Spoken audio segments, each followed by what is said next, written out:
Hello and welcome to Tigers, blah blah blah.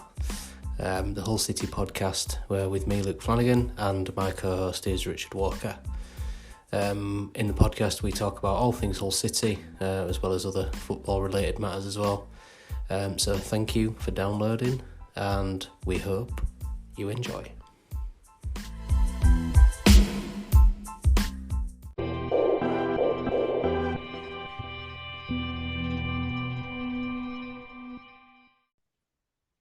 Welcome to the podcast. We're actually doing this in separate rooms, obviously, because of isolation across your HU5, aren't you, Rich? I am, yeah. Yeah, and I'm HU8, so 3 postcodes away from each other, but crystal clear recording as we do. It's far enough, though, isn't it? 2 meters is the recommended distance. We'll be fine. That's right. As long as we follow the official government guidance, we'll be we'll be all right. So there we go. Welcome to the podcast. I'm Luke Flanagan, and you are? I'm Richard Walker. There we go. So we've decided to call this Tigers, blah blah blah, which is actually Rich's suggestion, but I was a fan of that. It's a bit of a mock towards the Leeds contingency, and all they're just obsessed, aren't they? Really? Yeah. Well, if you're from Hull and you've had to live through the most decorated period in our club's history, whilst also enduring the largest downturn in your own adopted club's history, you're going to be a little bit bitter, aren't you? Well, quite. So we're going to go through a few things today, aren't we? We've got a few categories that we've decided to talk about for the first podcast. First one I thought we could go through was best home game. I don't know if you're all right with that. Yeah, that's fine with me. Yeah. Order, yeah. So I'll go to you first. Your best home game. We haven't conferred with this, by the way, so I don't know if we'll have anything the same. Okay. We've just done notes ourselves, so after you. I'd imagine that we might cross over on a couple of bits. But, might do, yeah. I was thinking about it last night. I had quite a nice trip down memory lane, to be fair. Good. And my favourite home game, it's probably quite obvious. I mean, there's been fairly lucky in our time, at least, as City fans, to have gone through, as I said, the most decorated spell in the club's history, really. My favourite home game from all that time is the playoff semi-final. Right. In May of 2008 against Watford, where we beat them 4-1. Aye, I remember it well. Were you there? I wasn't there. I remember at the time, it was in 2008, that was my final year of uni, even though you'd already finished, because I had the 4-year course. And I had exams all around that period. So rather than not fail my final exams, I decided to not be too preoccupied. I also then didn't get, as a result, a ticket for the first playoff semi-final where Dino scored. So bit upsetting about that. But I did watch it in the City Bar, the actual playoff where we won, and then did a whole lap topless when Dino scored around the whole Sanctuary Student Union. There were 3 Bristol fans. I made sure I made a beeline for them. No, that's it was uncalled for. That they were great with the Bristol lads on that day. Yeah, to be fair, I apologised afterwards, but they were all really nice. Couldn't have been a bigger contrast to when we beat Wednesday down there. But yeah. Well, that's we could probably save a whole podcast for Wednesday nights, I guess. Yeah, we probably could do. Yeah. But yeah, going back to the playoff semi-final, it was just, I think it was, we'd had a couple of promotions at that point, and I don't know, it's just something about football under the lights and knowing that it was like a massive occasion like it was. I think there was nearly 24,000 people in the ground. Yeah. And we'd done a decent job at Watford in the first leg to win 2-0. Yeah. Bambi and Dino scoring both the goals. Didn't they score early on? They did, yeah. That was the thing. Like all the talk in the run up to the second leg was that they were going to need to come at us quick. Yeah. And then they did. I think it was Darius Henderson in the 12th minute. Yeah. I remember them going ahead and thinking, "Oh my god, yeah, throw it away, you lads." Yeah, well, it was quite weird in the way that it sort of mirrored the Derby playoff home leg as well. When you think about it, commanding away performances, and then an opposition that comes to the home game and takes charge of the tie really from the start. Yeah. So yeah, they got off to an early lead as they wanted, and I think, I mean, it's a long while ago, and I've not seen the full 90 minutes back since that night. I watched highlights last night, and I remember I think the first half kind of played out where we were, edgy and nervous, until Barnby nicked that one off Garcia right on the line. Yeah, I remember that. Complete shit, total shithousery off Barnby really, but he had to make sure, to stick it over. Can't believe anything's a chance in that situation when you're 2-1 on aggregate. No, if they go up the other end and score from a clearance or something and do what Watford did against Leicester, like 4 or 5 years later. Then exactly. Yeah, exactly. So I doubt Garcia has felt too badly towards Barnby and all of that anyway. Definitely not. But just the timing of the goal as well, right on half time. It was like, I think there was a couple of minutes to go before half time, and it was just the perfect time to score, just settle the nerves down. Like, we can go back in and regroup. And I don't know what it was. I think the City crowd has always done a particularly good job of transmitting the anxiety from the stands onto the pitch. Definitely. It's like the outtake of breath and yeah, it's palpable, isn't it? It's like, you can feel it, the anxiety. And place. You can always tell that the players are picking up on it as well. It does work the other way, because when there is, when the place explodes, like you remember Leicester at home last minute. Oh, Corran, that, unreal, wasn't it? But that was close in mine, to be honest. The 2-1 Leicester. Was it? Yeah, it was close in mine. Right. But yeah, it's just the second half, the way it played out, like the madness of getting the 3 goals within about 20 minutes. Like Caleb Folan's to put us 2-1 up, massive header. I think it was from a Sam Ricketts cross. Yeah. And then Folan just seemed to look massive as he got up in the air. I don't know if it was because he seemed to wear like double XL shirts or something. He always looked absolutely huge. Yeah. So when I was watching the goal back and the way that he gets up, it's like, do you remember Peter Schmeichel used to do these massive starfish saves for Man United? Yeah. He looked like he was doing that, but he stuck the nut on it.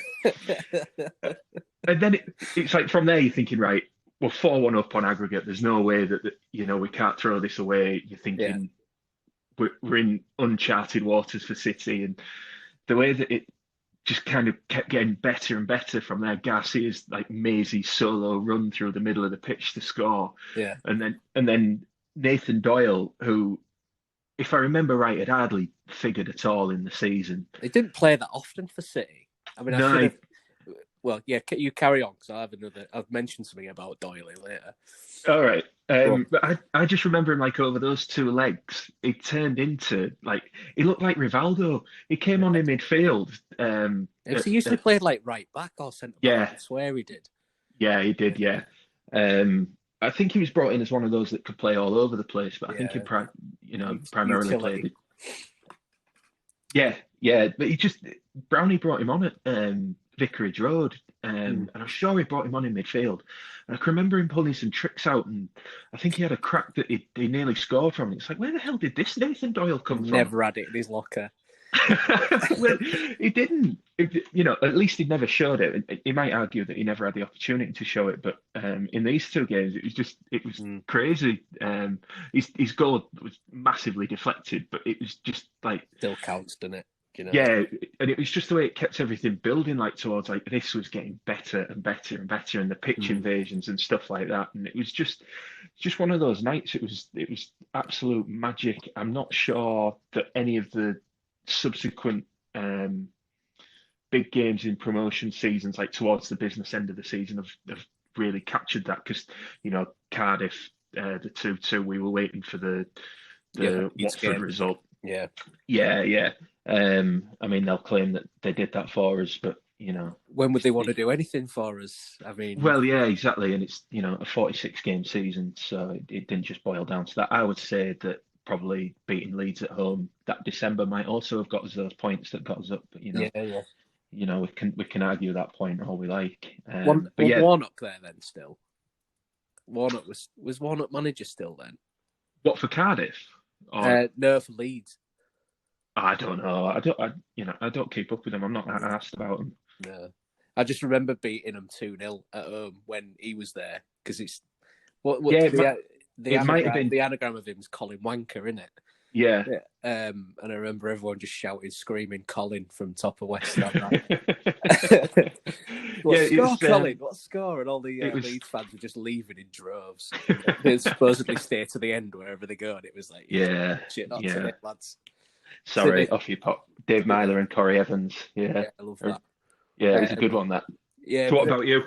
I was really close. I nearly went for, and this will be a proper. You'll be like, why did you pick that? But it was the 8-4 Whitby game at home because I remember it so vividly. Right. Because then Dwayne Darby scored 4, didn't they? I think. That was. I don't know if that was Whitby. Was it? Was it? I think it. Well, when I was watching the highlights yesterday, it definitely was. Oh, was it? Yeah. But there's obviously really poorly. It's for, I think it was 1995 or 6. Yeah. So it was like proper long time ago. But I actually went with the Fulham 6-0 at home because that was the closest thing to Barcelona that I think City will ever be. Fulham were awful though. Fulham were awful that day. COD, weren't they? They were awful. Yeah. Fun. But I've mentioned that one actually. You still had to score all those goals, and then it was just everything about that game in the second half. It was just mad. Like I just was like, what is happening next? Like it was mental because I'm sure that's some the game. Spawny goals in that one. Say again. There were some Spawny goals in that one as well, weren't there? I think Huddlestone's took a big deflection. It did take a big deflection. It didn't actually get given to him in the end, did it? I'm sure remember. It wasn't because I think then against. Oh no, it was because I think we played Liverpool and he'd scored, but it deflected off Skirtle. So I think actually the 6-0 game was actually the one where he finally shaved his hair off, wasn't it?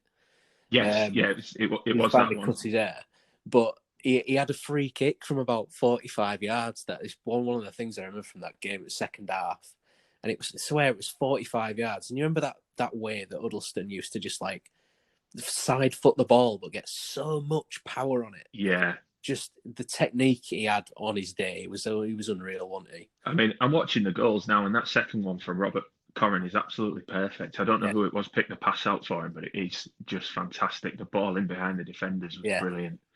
It really was. I mean, there's not a lot more to say about the that Fulham game, really.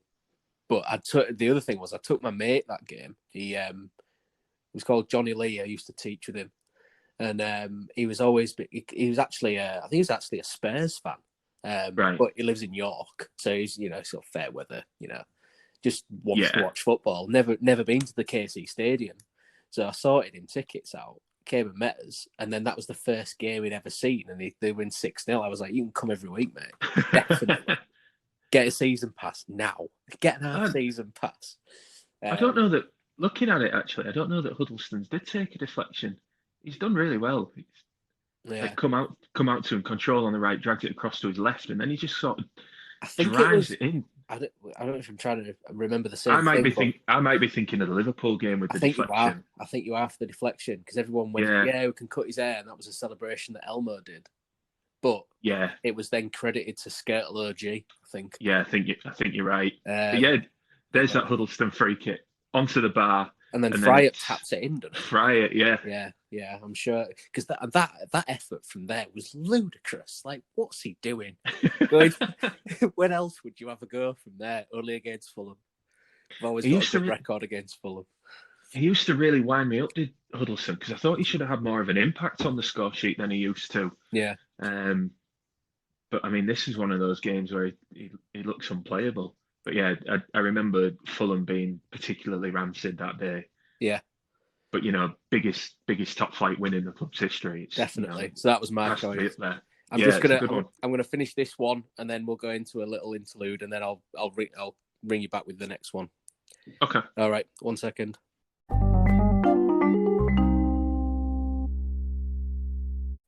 And we're back. And we are back. Hello. That was always good that you hear your daughter hammering on the closed door of the office that you're trying to do it in. At least you're not like that BBC correspondent where his kid's bursting in the background while he's trying to be. There's a reason I'm not doing a video podcast. not gonna go full Joe Rogan just yet. Just come dancing into the background.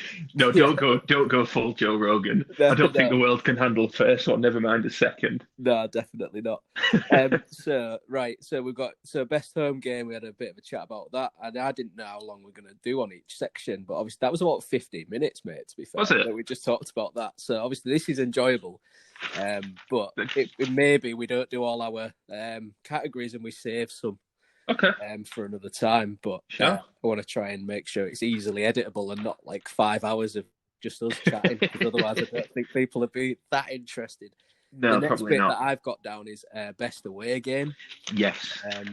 And I was going to kick off. I don't know if I think you were here. I think you were at this one. It was 2010-11 season. Uh-huh. So it was after we'd just been relegated back.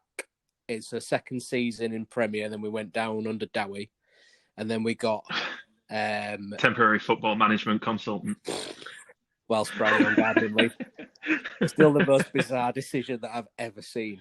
I know in football, but I mean, the less said about that, the better. Really, we then got Pearson, and he played quite negative football quite a lot of the time.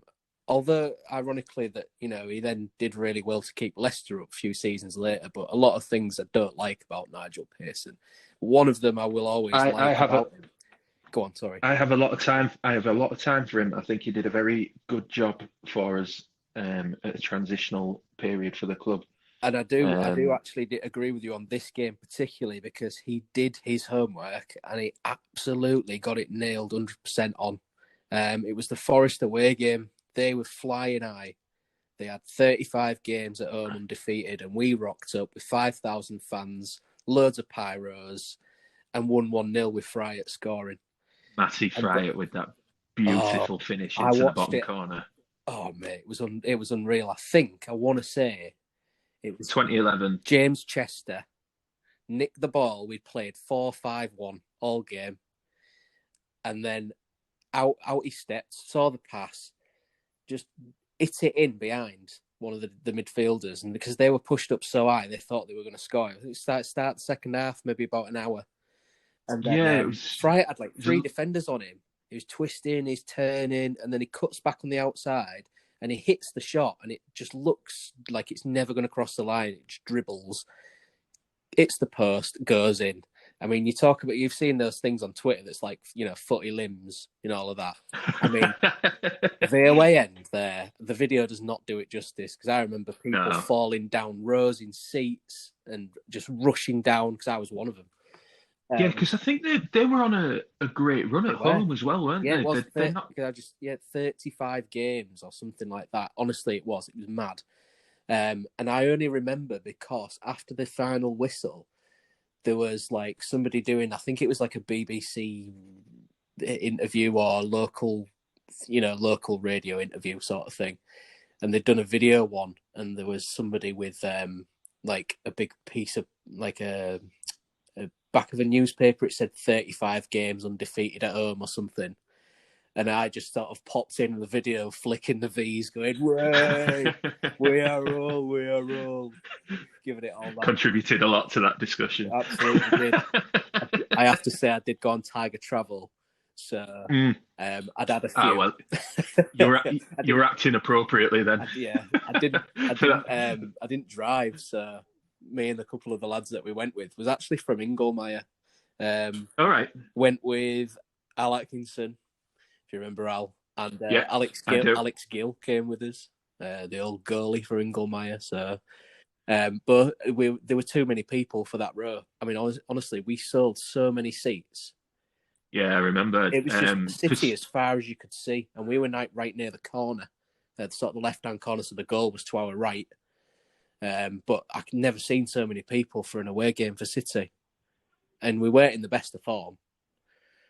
No, it was an up and down sort of season, that one, wasn't it? Yeah, because I'd gone to Millwall earlier on in the season, and that was grim.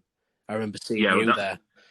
I mean, that was very early days, wasn't it? It was, Like Anthony Gardner and Kamil Zayati had a shocker, I think. Playing Cullen up top by himself against three massive centre halves, and you're like, "What are you doing?" Like Nobby Solano looked awful, didn't he? Yeah, he did. Yeah. He was more exposed than he was the other day, where he attended a party in spite of a coronavirus lockdown. Oh dear. Oh dear. But I think, yeah, it was Robert Corran's debut that day. I remember that. Yeah. That was like the only bright thing about it. Yeah. But no, I was at this Forest game. I went with my brother. I'm sure I remember seeing you there, but there was just so many people there. It was just like a pilgrimage. Yeah, I mean that was. It was back when everybody went. Yeah. You know, like if we were really well represented away from home. We were at the time, weren't we? You always had 3,000-4,000 wherever we went. Yeah. Good old days. So that was my best away game. Although the one where we went to Notts Forest, 1-2-1, and Paul McShane scored with his hand. Was up there. We always seem to do well at Forest. Don't know why. It's nice to know that we are one of those teams. Like, you know, we are another club's bogey team. Yeah, it is. Yeah, like every time I beat, because me and you went for a pre-season friendly once. Remember? Yeah, I think it was the Army's last game, wasn't it? Yeah, it was because it was when they just got rid of Bruce, weren't it? Yeah. And that we won 2-1 then, and just played them off the park. I remember. Yeah. We always, we always do well at Forest. Not sure why that. It's like when Burnley come to us. Yeah, you just look at it and it's like, well, there's 3 points. Yeah. You know, we did it this season, didn't we? Yep. Went down there and ultimate shithousery. Yeah, and then they did the same to us. Yeah. Not what you can really complain about with this season's, to be honest. No need for that really out of them. It's like they don't understand the relationship that we've built up. Yeah, so that was my best away game, and it's a good one. I don't know what yours is. If it's going to be similar, it probably won't be. I can't imagine there'd be too many people who pick your game out of it all. To be fair, so I've gone with a more obvious one, and it was Arsenal 1, Hull City 2. Yeah, I know. I didn't go to that, otherwise that'd have been high up. yeah. Well, you know, how could it not be if you were there? It was, I can't count games I weren't there at, could I? You know. So. Not really. It'd be cheating. It would be. But no, I mean, this was the same again. You know, in terms of we were well supported. It was absolutely packed. Evening kickoff because it was on Setanta Sports. Setanta, yeah, good shout. I've been down in London the night before. I think I've gone to see Against Me with a few of the lads. Top weekend all round then, really. Oh yeah, it was fantastic. Yeah, but it was one of those games where you're thinking we're not going to get anything. No. And I remember seeing a stat that said we were 16-1 to even draw. Yeah, something ridiculous like that. I remember. It's one of those where other people who weren't quite as fervent in their support of City might go and say, "Oh well, you know, it's just nice to come to these big occasions, just nice stuff like that." Yeah, I had absolutely no time for that. You know, I wanted to go and watch City do well. I remember the same season we went to Old Trafford and these two Man United fans with Northeast accents saying to us like, "Oh well, you guys have enjoyed your big day out then, haven't you?" And saying to them, "We don't really give a toss, mate. It's like we would come and watch us. Were we playing at Hartlepool or here?" It's like it's like we've been all over. It's just what we did on a Saturday, whether it was at Old Trafford or not. Whereas you're clearly not from Manchester, so this is more your big day out than it is ours. You've done him there. Yeah. Well, yeah, that was my thing. Like back then, 10, 15 years ago, I couldn't control my mouth. I don't know how I've not been punched more in my life. I really should have been. But yeah, like going back to this game, you know, people saying enjoy the occasion, but I mean, we clearly weren't having any of that. Now, I remember Brownie set up to attack him, playing a 4-3-3. Giovanni behind King and Kuzan. Yeah. And I mean, we weren't aware of it at the time, but my sister was watching on Setanta, and I think it was Steve McManaman was in the studio, and they were absolutely panning Brown's tactics and saying, Was it "What's he really? doing?" Yeah, apparently, giving him pelters, saying we can't quite work out what he's trying to do, and they're going to get absolutely battered. But there's just so many like iconic City moments in that 90 minutes, like Yeah. Andy Dawson's massive No, I was tackle gonna say on that before. Theo I've Walcott. watched the highlights since actually on that game, and Yeah, that challenge, because they're all screaming for penalty or red card, and you look at it and again, and it was absolutely perfectly timed. I don't think he's ever made a better tackle in his life, the lad. you could eat your dinner off it. It was that clean. Oh yeah, it was beautiful.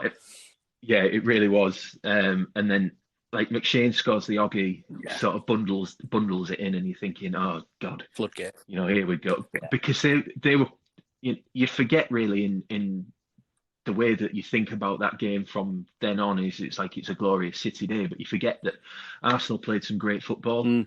And they did pass up, a number of chances to score. It was like, I think it was that time where they particularly wanted to walk the ball in. Yeah. So like, the thing about Arsenal is they always try and walk it in. Yeah. And because I think it's Cesc Fabregas in the middle, then Walcott's out wide, and they're just trying to pass. Yeah, and I think they say that in commentary. 1-1, it's like they've been trying to walk the ball in. Yeah. But then, you're expecting sort of a rout at that point, like 1-0 down, floodgates open.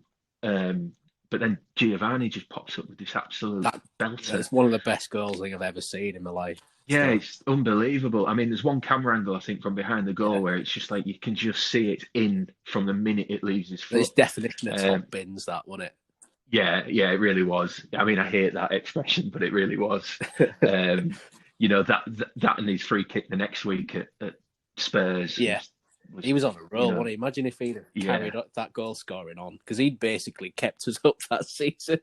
Yeah, goals, he tried. I think for the next 18 months, he just shot from like wherever he was on the pitch, whenever he got the ball, just like living on those two moments. Yeah. But and then after he scored the equaliser, like you can hear in commentary they're saying it's a luxury that they got to play in. Just like such a luxury, and it's paying off. Yeah. But we were in dreamland in the ground, and I don't know if you've ever been to the Emirates, but I described it as being like a kids' party with a football match going on in the middle. Like in terms of the atmosphere, it's flat. Yeah, it's a nice facility. But I think it's the same with any of the new grounds. It looks nice in here, but it doesn't feel like football. Yeah. I mean, the way that they try and create an atmosphere, I think, is very geared towards their younger fans. Like waving and all that rubbish. Yeah, and like reading out a player's first name, and the fans like shouting it. I mean, Palace are the worst for that. It's so embarrassing. Yeah, goal music and all that rubbish. Yeah, super manufactured environment. So like you can tell that they're getting a bit tetchy because they're expecting to have battered us. Yeah. And we're of course giving it the big one, like the upstarts that we were. Yeah. And then I think it's only a few minutes later where Kuzan scored.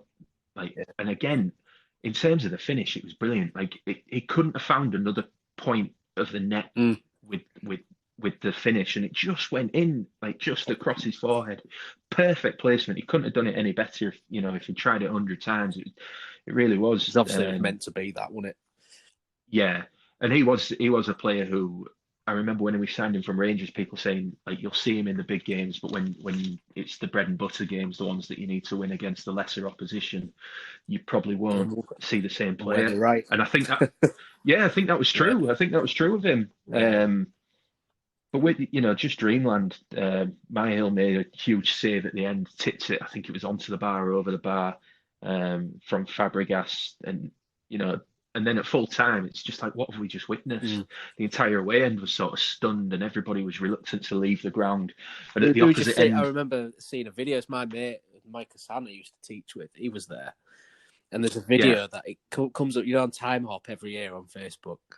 It was him and there's another lad called Martin and his brother Joe, and they're just singing "Don't Want to Go." This is the best trip I've ever been on. Like everyone's just singing, and everybody else has gone in the ground, and City are just still there, just singing.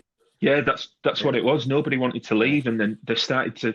I don't know why. I mean, they must have wanted us to go, but they put the goals on the big screen, and everybody just stayed back to And watch just celebrating it. the same way. Yeah, exactly the same. Exactly the same. But yeah, it was just you'll never forget it. Like if you were there, you'll never forget it. And I was watching it back last night while I was doing some research for this. And again, like Craig Bailey on commentary saying, Arsenal were off key and off colour, but you have to give the visitors some credit. It's like you have to give us lots of credit, mate. We've just tipped up to somebody who's won the league about 4 years previously, always in the top four. Hadn't been not in the top four for a lot of years, and just done them 2-1 on their own patch, playing 4-3-3. What?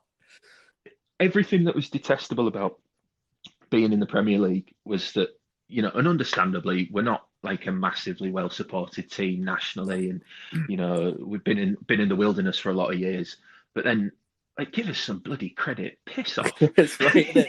I always feel that though, whenever it is, if I listen to whether it's BBC Riverside or TalkSport or whoever it is who's talking about it, I mean, some are worse than others for it, but the focus always seems to be on the big team bottling it. And it's not always, particularly with like Sheffield United. I mean, I'm not a big Sheffield United fan, although I do like Chris Wilder. And it's like, how bad were this team because Sheffield United managed to beat them? And it's like, well, maybe you need to give credit the other way around. Maybe it's that they couldn't play because the smaller teams outdone you. But that's the talking point, isn't it? And that's what generates paper sales or website clicks in these days. I suppose if you're leading with the big team, you're always going to get more people to read it. But it just doesn't seem fair to me, really. Nah.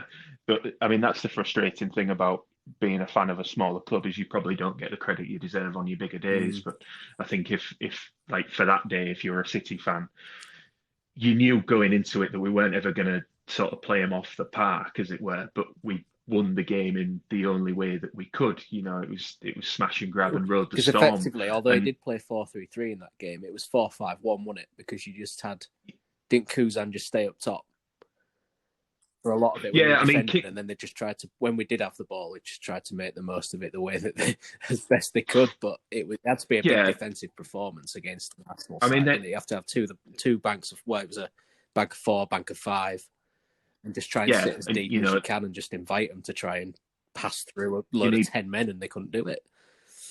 You need big jobs off everybody. I think Marlon King probably did a fantastic job that day. So what a player he was exceptional if he'd have kept on the straight and narrow. He was exceptional for City in that time. I mean, the job that he'd do defensively, where you could ping the ball up and you'd know that he was going to hold it up, and it just does a huge thing for your team where all of a sudden not every ball is returned back, and your defenders are allowed to have a break. You can push up a little bit. You could just get away from your goals. So it's just hitting that diag, and he can hold it up and do something with it. So mine's City away at Notts Forest. Yours is City away at Arsenal. So right, we'll go for another little break, and then we'll just do. What do you want to finish on? I was thinking about doing a bit of controversial best City shirt. Okay. What, home and away? Yeah. Yeah. All right. We'll have that brief discussion and then we'll be back. All right.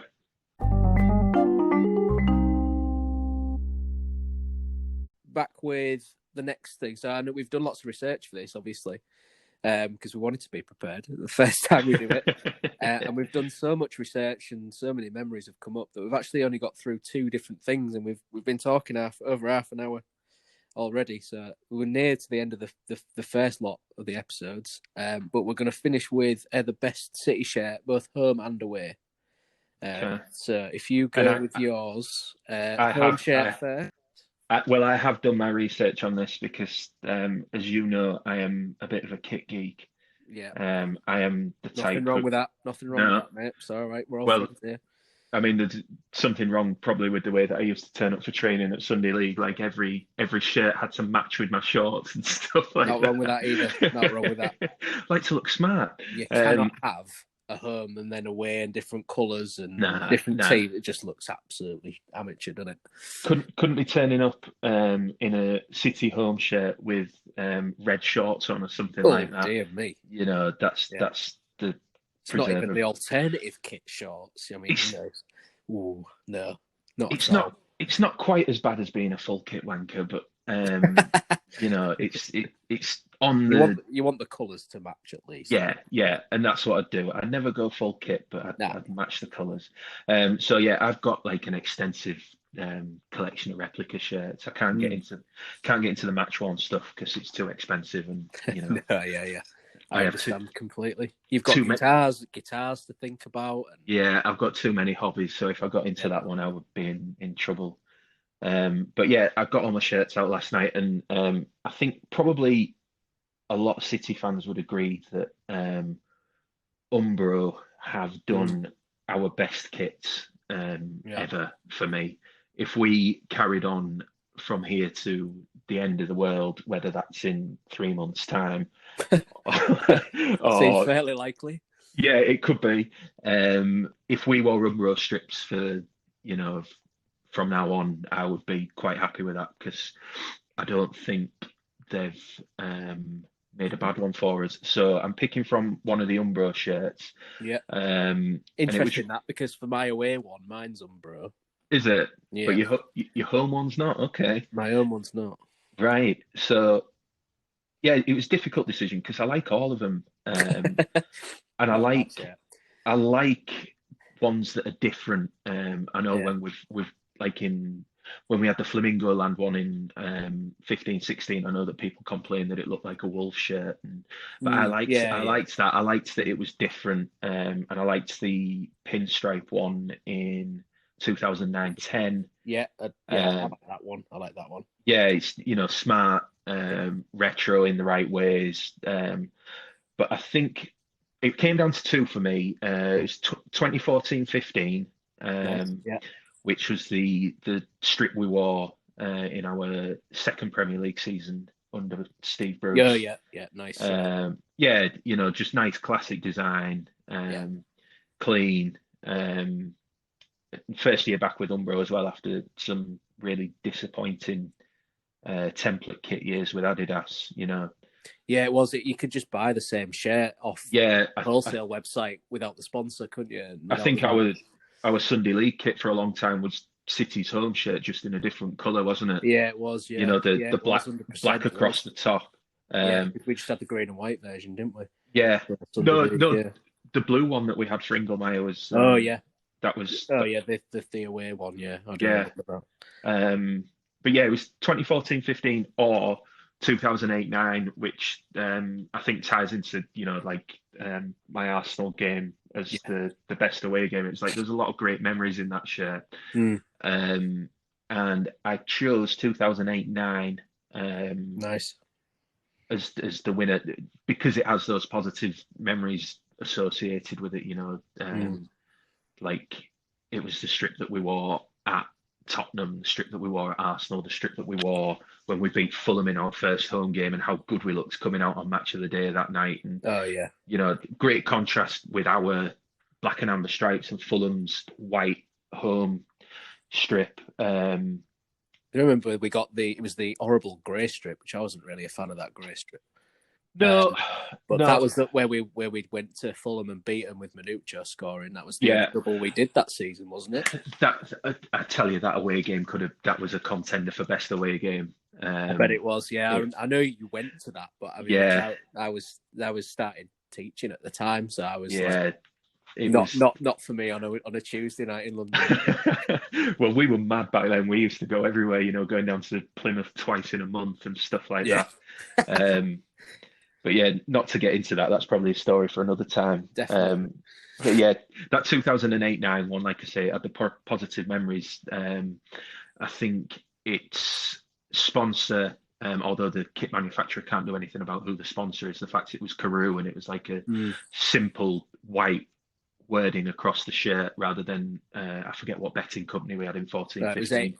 Just like 112 bet or something like that. I can't We remember. did have one like that, but then we But also had it was huge on the shirt. It took up a lot of yeah, space on the it did. shirt, It did. I and remember. the fact that that 14-15 one had that horrible one big space 904 like Oh type. God, yeah, The awful Alams redesigned badge, yeah, removing the club name. So that probably marks that 14-15 one down a little bit for me. yeah. 2008-9 had the I'd, right.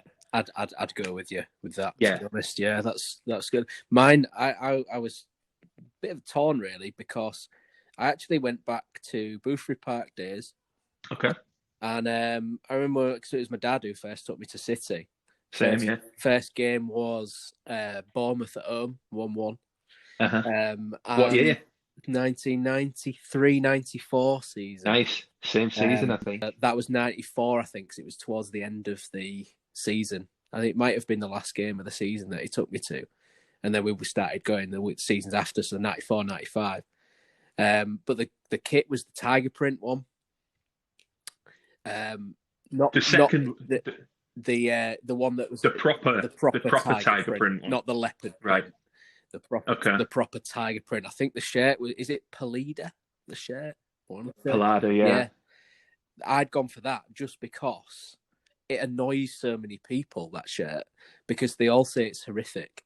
Everybody, you look at all of the, Guardian, whoever, they do like the top 5 worst shirts or whatever. City's always up there, and I'm like, why is it?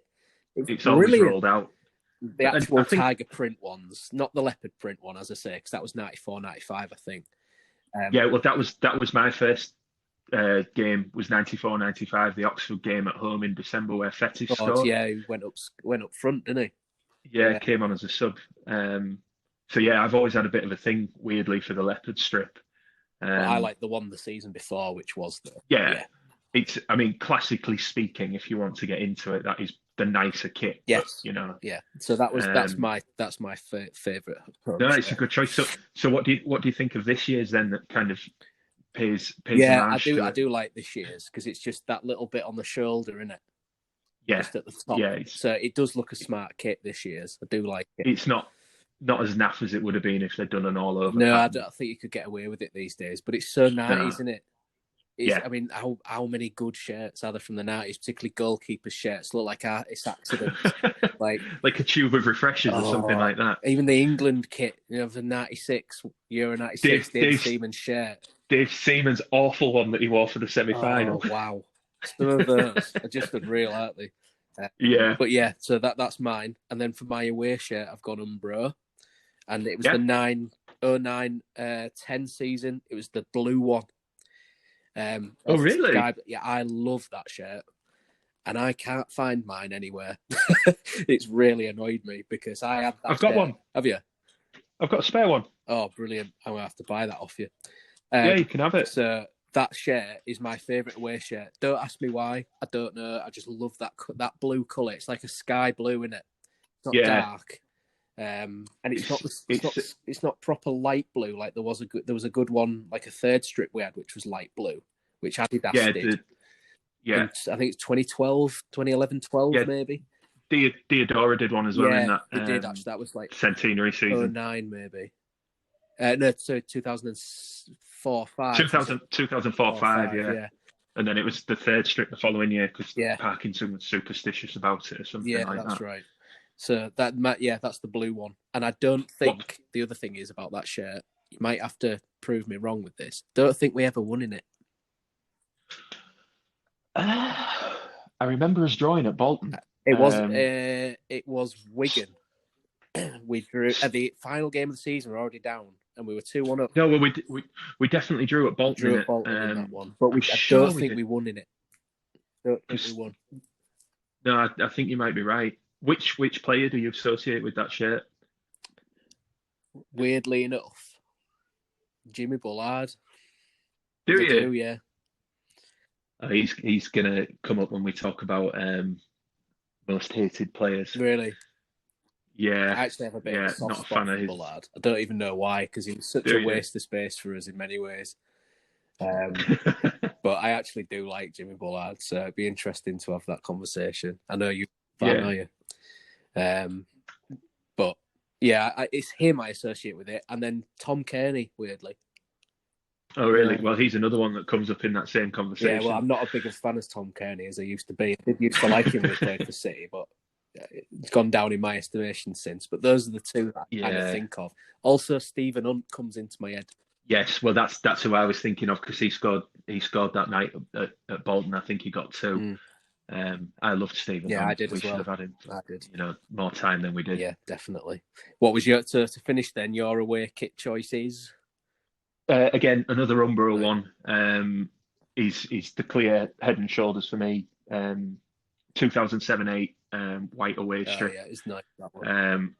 With the amber and black kind of detail underneath the collar and the Umbro diamonds across the shoulder. It was slightly template because I think Umbro did a lot of kits for a lot of teams like this at that time, but I think it worked best for us, and the way that they kind of broke up the pattern underneath the armpits as well, so that it looked kind of almost like a hint of tiger striping. It's a bit slightly. Like the nod to this year, isn't it? But for the away, yeah.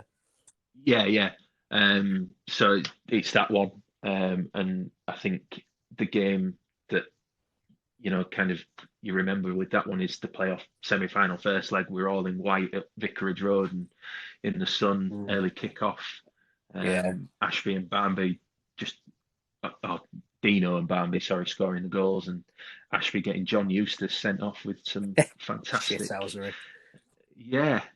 Oh, so, we could do a top 5 like shithouse moments and have to be related to it. I just followed football shithousery on Twitter, and there are some unbelievable things on there. Did you recall Dean Saunders? This isn't City related, but Dean Saunders taking a throw and throwing it off the keeper, so it went off the wing, and then scoring from the corner flag. I'll have to.